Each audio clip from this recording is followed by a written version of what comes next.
Supreme court का आज मदरसा board act के ऊपर जजमेंट आया और उसके ऊपर मैंने एक लाइव भी किया जिसमें बताया कि जजमेंट आ गया है और इलाहाबाद हाई कोर्ट का जो जजमेंट था उसको अनकॉन्स्टिट्यूशनल डिक्लेयर जिसमें मदरसा बोर्ड एक्ट को किया गया था उसको सुप्रीम कोर्ट ने पलट दिया। इस वीडियो में हम पूरे जजमेंट को डिटेल वे में समझ करके एक क्रिस्पी अंदाज में समझने की कोशिश करेंगे कि पूरे जजमेंट का इसेंस क्या है, जजमेंट का जो कोर है, क्रक्स है वो क्या है, इसको समझने की कोशिश करते हैं। इससे पहले कि हम वीडियो को स्टार्ट करें, आपसे हम्बल रिक्वेस्ट है कि सब्सक्राइब चैनल को जरूर कर लें और जो बेल नोटिफिकेशन का आइकन है उसको ऑन कर दें और साथ ही साथ पूरे वीडियो को देखने की कोशिश करें ताकि आपको पूरा इसका इसेंस समझ में आ सके कि वीडियो में जिन बातों को मैं उठा रहा हूं जो जजमेंट में दे रखी हैं उनके क्या क्या इम्प्लीकेशन हो सकते हैं और फ्यूचर में किस तरीके के कॉम्प्लिकेशन या इम्प्लीकेशन उभर करके सामने आ सकते हैं, वो भी हम इस वीडियो में डिस्कस करेंगे कि क्या चैलेंजेस आगे आने वाले टाइम में आ सकते हैं। Now let's start the video. Supreme court का हालिया जजमेंट मदरसा एक्ट के फेवर में आया है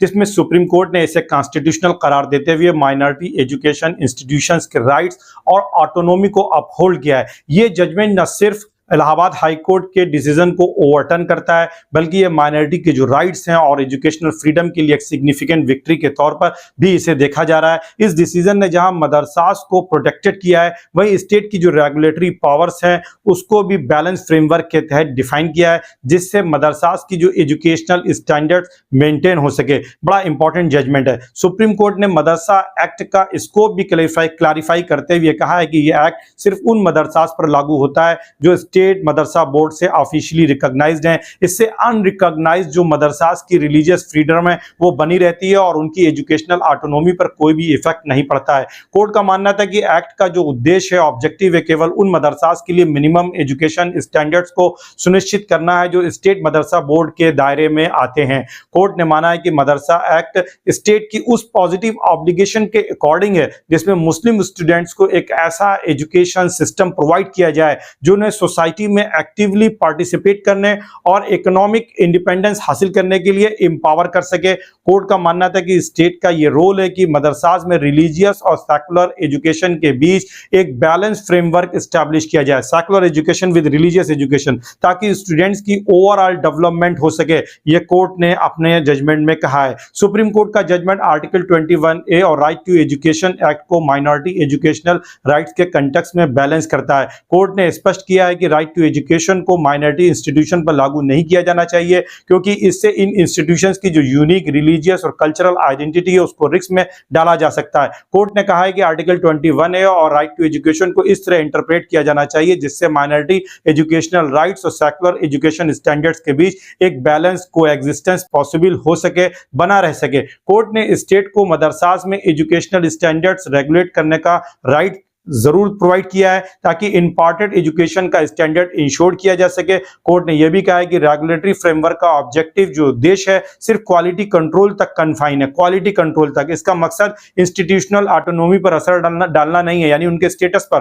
प्राइमरी इंटरेस्ट सिर्फ एजुकेशनल क्वालिटी मेंटेन करने में है, न कि इंस्टीट्यूशंस की जो फ्रीडम को रिस्ट्रिक्ट करने में। यह चीज बड़ी इंपॉर्टेंट कोर्ट ने डिफाइन कर दी है। सुप्रीम कोर्ट ने मदरसा एक्ट के उन प्रोविजंस को भी अनकॉन्स्टिट्यूशनल करार दिया जो हायर एजुकेशन डिग्रीज जैसे फाजिल और कामिल को रेगुलेट करने का एफर्ट्स करते हैं। कोर्ट का मानना था कि ये प्रोविजंस यूजीसी एक्ट के साथ कॉन्फ्लिक्ट में है जो हायर एजुकेशन स्टैंडर्ड्स को एक्सक्लूसिवली सेंट्रल कंट्रोल में रखता है और लिस्ट 1 की एंट्री 66 के तहत यूनियन लिस्ट का हिस्सा है। इस क्लैरिफिकेशन ने फेडरल ज्यूरिसडिक्शन के प्रिंसिपल को भी रीइंफोर्स किया है जिससे सेंट्रल और स्टेट के रूल्स डिफाइन किए गए हैं। कोर्ट ने अपने जजमेंट में पॉजिटिव सेकुलरिज्म का प्रिंसिपल भी अपहोल्ड किया है जिसमें माइनॉरिटीज को स्पेसिफिक प्रोविजन के तहत एक प्रोटेक्टिव फ्रेमवर्क मिलता है। कोर्ट का मानना है कि स्टेट सेकुलर इंस्टीट्यूशंस की तरह माइनॉरिटी एजुकेशनल इंस्टीट्यूशंस को भी ट्रीट करेगा लेकिन उनकी यूनिक रिलीजियस आइडेंटिटी को सेफगार्ड भी रखेगा। पॉजिटिव सेकुलरिज्म का मतलब है कि रिलीजियस ऑटोनॉमी और सेकुलर एजुकेशनल स्टैंडर्ड्स के बीच एक म्यूचुअल रिस्पेक्ट का एटमॉस्फेयर हो जिसमें सोसाइटी में बैलेंस्ड और इंक्लूसिव ग्रोथ हो सके। यहां पर दोनों चीजों को बहुत ही फोकस किया गया है। कोर्ट ने इलाहाबाद हाई कोर्ट के जजमेंट को मिस इंटरप्रिटेशन पर बेस्ड माना है जिसमें हाई कोर्ट ने मदरसा एक्ट को केवल रिलीजियस एजुकेशन तक लिमिटेड माना। सुप्रीम कोर्ट ने क्लैरिफाई किया कि मदरसा एक्ट का प्राइमरी पर्पस जो है वो सेकुलर और रिलीजियस एजुकेशन के एक बैलेंस मिक्स के जरिए मुस्लिम स्टूडेंट्स की क्वालिटी एजुकेशन को सुनिश्चित करना है। यह एक्ट का ऑब्जेक्टिव है कि मदरसाज में इंपार्ट की जाने वाली जो एजुकेशन है एक ब्रॉडर सोसाइटल पर्सपेक्टिव में रिलीवेंट हो। ये बड़ा इंपॉर्टेंट ऑब्जर्वेशन इस जजमेंट में सुप्रीम कोर्ट का रहा। जजमेंट के कुछ पोटेंशियल चैलेंजेस और फ्यूचर इंप्लीकेशन भी हो सकते हैं जिस पर नजर बनाए रखने की जरूरत है। अगर हम इन चैलेंजेस की बात करें, फ्लॉस की बात करें, तो रेगुलेटरी फ्रेमवर्क के तहत स्टेट को मदरसाज में स्टैंडर्ड इन्फोर्स करने का राइट है, लेकिन इससे इंस्टीट्यूशनल ऑटोनोमी और स्टेट इंटरफेरेंस के बीच एक इनहेरेंट कॉन्फ्लिक्ट का खतरा भी रहता है।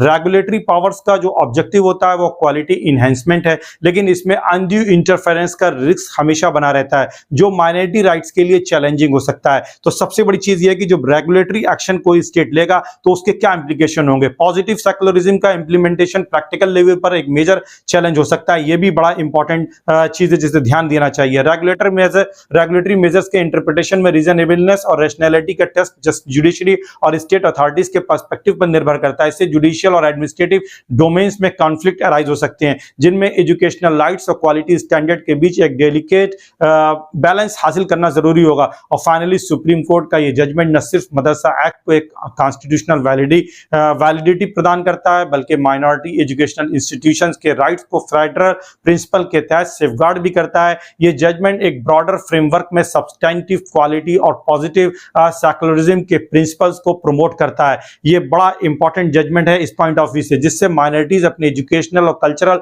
आइडेंटिटी को प्रिजर्व रखते हुए सोसाइटी में प्रोडक्टिव रोल प्ले कर सकें।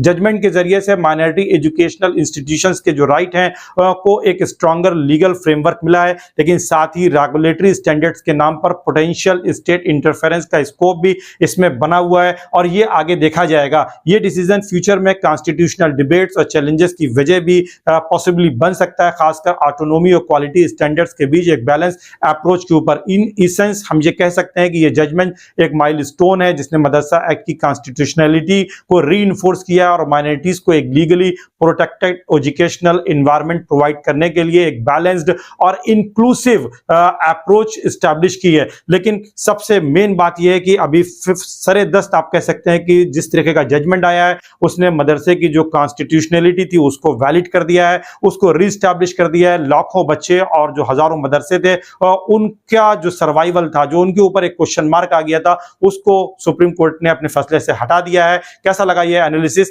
और इस पे आप कमेंट जरूर करिएगा। हमारी कोशिश रहती है कि आप तक उस क्वालिटी कंटेंट तक लेकर के पहुंचे जो आपको सही चीजों को इंटरप्रेट करते हुए दिखा सके। पूरे जजमेंट का जो आप सार कह सकते हैं, जो समरी कह सकते हैं, वो मैंने आपके सामने रखने की कोशिश की है कि इसमें किस तरीके के जजमेंट को शामिल किया गया है और इसके फ्यूचर में क्या इंप्लीकेशन हो सकते हैं। Thank you so much.